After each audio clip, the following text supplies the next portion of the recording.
먼지 날리는 교회 학교. 90% 줄어든 부서도 있다. 서울의 A교회는 교회 학교 모든 부서의 규모는 물론이고 교육 수준에서도 전국 최고를 자랑했다. 교육 보조자료를 자체 제작하고 교사 양성을 위한 교육과정도 일찌감치 운영했을 정도로 앞서가는 교회 교육을 해 모든 교회의 부러움을 샀다. 하지만 최근 이 교회 학교는 부서마다 재학생이 100여 명 수준까지 줄어든 것으로 확인됐다. 1990년대 중반까지만 해도 1000명을 웃돌던 고등부는 100명 초반에 머물러 있으며 비슷한 시기 500명을 웃돌던 소년부도 90명대로 떨어졌다. 이 교회 관계자는 3일 국민일보와 통화에서 교회 주변에 주택이 많지 않다 보니 학생들이 부모를 따라 교회에 나오는 게 일반적인데 부모가 여러 이유로 교회에 나오지 않으면 아이들의 발길도 덩달아 끊기고 있다면서 반등하는 걸 기대하는 게 쉽지 않은 현실이라고 말했다. 인근의 비교회시 부목사도 몇몇 교회를 제외하고 대부분의 교회 학교가 이렇게 눈에 띄는 감소세를 보인다면서 자녀를 교회 학교에 보내야 하는 젊은 교인들이 줄어드는 게 교회 학교 대폭 감소의 직접적인 원인으로 보고 있다고 진단했다. 교회 학교 학생 감소세는 전국 교회가 비슷한 형편이다. 경북 구미의 D교회 이담임 목사는 우리 교회의 경우 교회 학교 저학년으로 갈수록 학생 수가 줄어드는 경향을 보인다면서 2000년대 중후반까지만 해도 2달마다 유아 세례식을 열었는데 최근 들어 상반기와 하반기 등 1년에 2차례 유아 세례식을 할 정도로 줄었다. 세례자 수도 대폭 감소했다고 현실을 토로했다. 교회 교육 전문가들은 다음 세대 정책 수립의 목표를 90년대 초중반 교회 학교 황금기로 돌아가는 데 맞추면 대안을 찾을 수 없다고 조언한다. 이종철 기독교학교 교육연구소 부소장은 대형 교회의 각 교육부서 학생이 1000명을 넘던 건 30여 년 전 이야기로 학령 인구, 기독교인이 줄어드는 현재는 다시는 실현할 수 없는 과거의 일이라면서 더욱이 수도권 거주 30에서 40대가 교회를 떠나다 보니 이들의 자녀도 자연스럽게 교회와 멀어지고 있다고 말했다. 이어 결국 교육 인프라 확충 등 물량 투입을 전제로 하는 고전적 방법을 지향하고 학부모가 신앙교육의 주체로 서는 가정 중심 교회 교육으로 전환해야 미래가 있다면서 이를 통해 신앙교육의 목적을 달성할 길을 찾아야 한다고 밝혔다. AI 접목한 미래방산하는 걸음마, 민군 혁신기술 교류 확대도 과제. 미래의 전장은 군인이 아닌 인공지능, AI의 싸움터가 될 수밖에 없다. 이에 따라 세계 각국의 군당국과 방산업체들은 저마다 AI 기술 확보를 위해 연구개발, R&D 투자를 늘리고 있다. 시장조사업체 피치북에 따르면 작년 미국에서 방산기술 스타트업에 대한 벤처캐피털, VC 투자는 3년 전에 비해 2배 이상 늘어난 333억 달러, 약 44조 원을 기록했다. 반면 한국 국방부는 지금에야 내년 국방 AI 센터 개소를 목표로 데이터, AI 신기술, 무인 자율화 분야의 산학연 인사들을 모아 지난 5월 추진단을 출범시켰다. 방위산업 R&D 투자도 부족하다. 한국의 올해 국방 예산은 작년보다 4.6% 증가한 57조 1268억 원이다. 하지만 이 중에서 국방 R&D 비중은 6에서 7% 수준이다. 이 가운데서도 극히 일부를 방위사업청이 우주와 AI, 로봇, 반도체 등 국방 첨단 전략 산업 분야의 중소벤처기업을 선별해 지원하는 것이 고작이다. 대부분 예산은 인건비와 장비 유지 보수 비용에 충당된다. 미국의 경우 국방비에서 R&D가 차지하는 비중은 10%를 훌쩍 넘는다. 절대 금액으로 따져도 영국과 프랑스는 한국의 2배 이상이다. 제타 20일 남성용 오버핏 면 코튼 트러커 구매하기. 방산업계 관계자는 방산 무기체계 개발은 장기 레이스라며 방산기업들이 당장 성과가 나지 않더라도 계속 투자해서 성과를 낼 수 있도록 지체 상금, 개발 지원 벌금 등 규제를 없애는 것이 필요하다고 강조했다. 민간의 기술을 국방 기술로 전용하려는 노력도 부족하다. 방산기업 관계자는 국방과학연구소, 에드, 국방기술품질원 등 국책연구소가 기업의 기술 개발에 힘을 보태야 한다고 말했다. 하지만 보안이라는 이유로 방위산업체와 일반 기업의 기술 교류는 사실상 전무한 실정이다. 이 때문에 대기업과 중소기업, 스타트업의 기술을 방위산업체에서 활용하는 경우는 드물다. 톱다운 방식으로 개발된 기술만 한정적으로 방위산업체가 전력화하는 것이다. 국방부와 민간의 기술 교류를 관장할 컨트롤타워가 없는 것도 문제다. 대통령실은 지난 4월 임종득 국가안보실 2차장 주재로 방산수출기획팀을 만들었다. 방산수출기획팀은 국방부, 외교부, 산업통상자원부, 방위사업청 등 정부부처뿐 아니라 한화에어로스페이스, 현대로템, LIG넥스원, 한국항공우주산업, KAI, 풍산 등 방산기업을 망라해 방산수출전략평가회의를 진행했다. 하지만 기존 무기체계를 어디에 어떻게 수출할 것인가를 논의했을 뿐 새로운 수출용 무기체계 개발이나 기술협력 등을 논의하는 기구는 아니다. 기술력 명중, K방산, 이젠 미영 뚫는다. 올 200억 불 수주 기대, 폴란드 발판 선진국의 도전장. 미 전술훈련기 수주 추진, 캐나다선 80조 잠수함 경쟁. 취업 유발 효과 제조업보다 17% 커, 전폭 지원 필요. 진격의 K방산. K방산 이 동유럽 폴란드 수출을 발판으로 미국, 캐나다, 영국 등에서 발주하는 신규 사업에 도전한다. 세계 시장에서 낭보가 이어진다면 반도체, 자동차, 선박, 전자기기 등에 이어 차세대 수출 효자 산업으로 급부상할 수 있다는 기대감이 커졌다. 3일 방산업계에 따르면 국내 방산기업들은 2에서 3년 내 본격화할 것으로 보이는 글로벌 프로젝트를 목표로 전방위 수주 활동에 착수했다. 미국 해군의 고등 전술 인문기와 공군 전술훈련기 사업에는 한국항공우주산업, KAI, 이첫 국산 초음속 고등훈련기 T-50을 앞세워 미국 로키드 마틴과 연합팀을 짰다. KAI 관계자는 T-50 계열 항공기는 로키드 마틴사와 공동 개발한 기종으로 미국의 DNA를 갖고 있다며 자신감을 보였다. KAI가 로키드 마틴과 공동으로 계약을 따낸다면 역대 최대 규모의 방산 수출이 된다. T-50은 1대 금액이 2천만 물결표 2,500만 달러, 244억 물결표 305억 원에 달한다. 2천만 원짜리 소형 차를 1,500대 수출하는 셈이다. 계약 규모가 80조 원에 이를 것으로 기대되는 캐나다 순찰 잠수함 프로젝트 CPSP도 한국 방산 업계가 승전보를 울릴 수 있는 무대다. 캐나다는 노후한 디젤 잠수함을 퇴역시키고 3000T급 디젤 잠수함 8에서 12척을 도입할 계획이다. 수주전은 한국과 일본 기업 간 싸움이 될 것으로 보인다. 2026년 예고된 영국 육군의 1조 원대 차기 자주포 도입 사업 MFP도 놓쳐선 안 될 기회다. 김민욱 한국방위산업진흥회 팀장은 최근 국내외 방산 전시회에 가보면 한국산 무기체계에 대한 인식이 매우 호의적으로 바뀌었다는 것을 느낄 수 있다.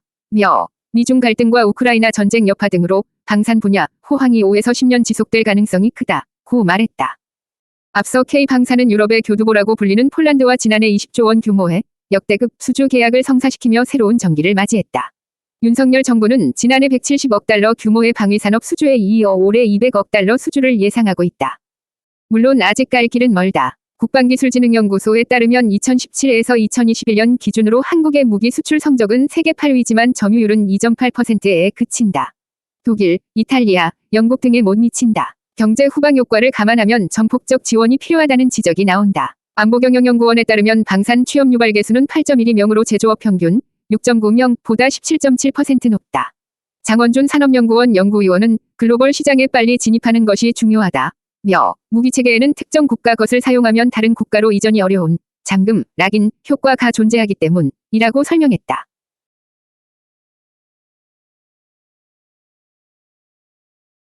강아지가 구해줄까? 홍천강 뛰어든 실종 40대, 3일 만에 숨진 채 발견. 조성신 매경닷컴 기자, ROBGOD-MK.co.kr, 입력 2023, 7/3, 22시 3분. 타임톡 67번 역설정 글씨 크기 조절하기. 홍천강에서 실종된 40대 A씨가 사흘 만에 숨진 채 발견됐다. 사진는 강원소방본부. 이미지 크게 보기. 홍천강에서 실종된 40대 A씨가 사흘 만에 숨진 채 발견됐다. 사진는 강원소방본부. 강원도 홍천강에 뛰어든 40대 여성이 사흘 만에 숨진 채 발견됐다.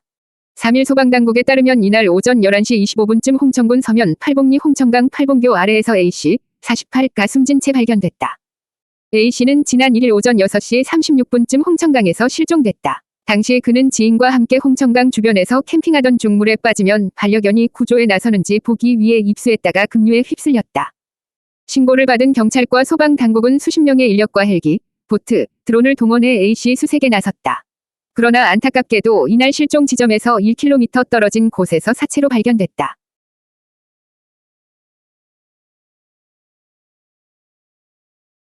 구독통합검색 SNS 공유하기.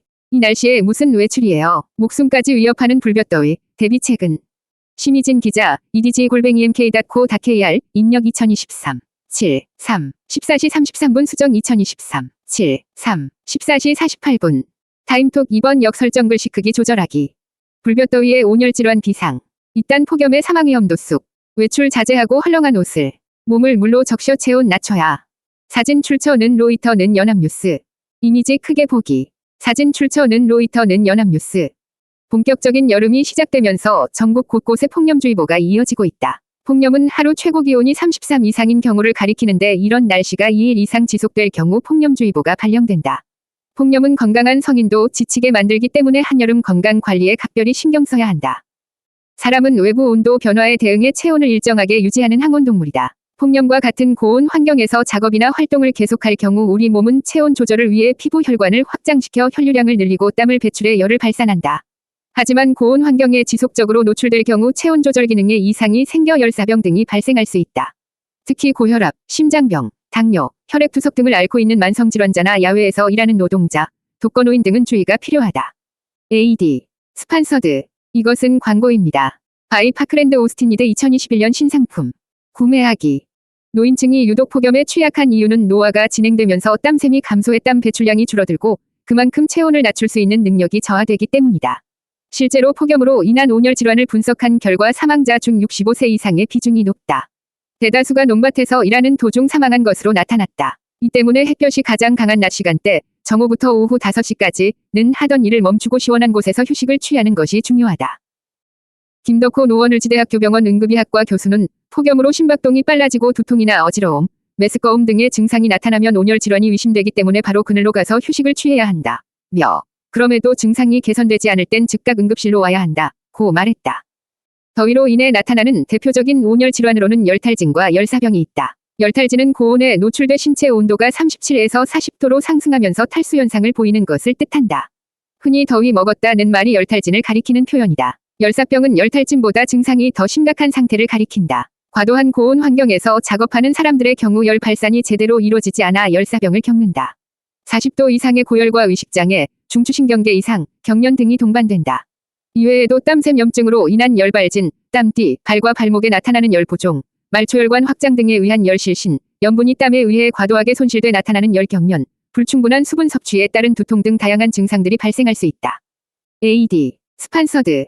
이것은 광고입니다. 제타21 남성용 오버핏 면 코튼 트러커. 구매하기. 폭염에 장시간 노출되면 불쾌감이나 권태감, 집중력 저하 등의 가벼운 증상은 누구나 겪을 수 있다. 문제는 현기증, 메스꺼움, 근육경련 등을 비롯한 위식 변화의 증상을 겪을 때다. 이러한 응급 상황이 발생하면 일단 통풍이 잘 되는 그늘이나 에어컨이 작동되는 안전한 실내로 이동하고 차가운 물을 마시는 것이 좋다. 입은 옷은 가급적 벗고 피부에 물을 뿌리면서 부채나 선풍기 등으로 몸을 식히는 게 가장 중요하다. 휴식 후에도 증상이 개선되지 않는다면 반드시 의료기관에 방문해야 한다. 부득이하게 외출할 시에는 가볍고 밝은 색의 헐렁한 옷을 입는 것이 좋다. 폭염에 대비해 갖가지 과일과 채소 등을 잘 챙겨 먹는 것도 중요하다. 제철 과일과 채소는 수분과 비타민, 무기질, 섬유소 등 영양소가 풍부하다. 여름철 땀을 많이 흘려 체력이 손실된 뒤에는 수분과 당분이 많은 수박, 참외, 자두, 포도 등을 먹는 것이 좋다. 다만 평소 위장이 약하고 설사가 잦은 사람이라면 껍질이 부드럽게 벗겨지는 숙성된 복숭아나 바나나를 섭취하는 것이 낫다. 여름철 채소로는 수분 보충과 이뇨에 효과가 있는 오이와 안토시아닌이 풍부한 가지가 제격이다. 냉국이나 무침으로 요리하면 갈증 해소에도 도움이 된다. 제철 채소인 양배추, 부추 등은 비빔밥이나 겉절이로 활용해 섭취하면 면역력을. 김소은 전북대병원 응급의학과 교수는 열사병은 7월 중순부터 8월 중순에 가장 많이 발생한다. 심하면 생명을 잃을 수 있기 때문에 야외 활동 전후와 그 과정에서 수분 유지에 각별히 신경 써야 한다. 고 말했다.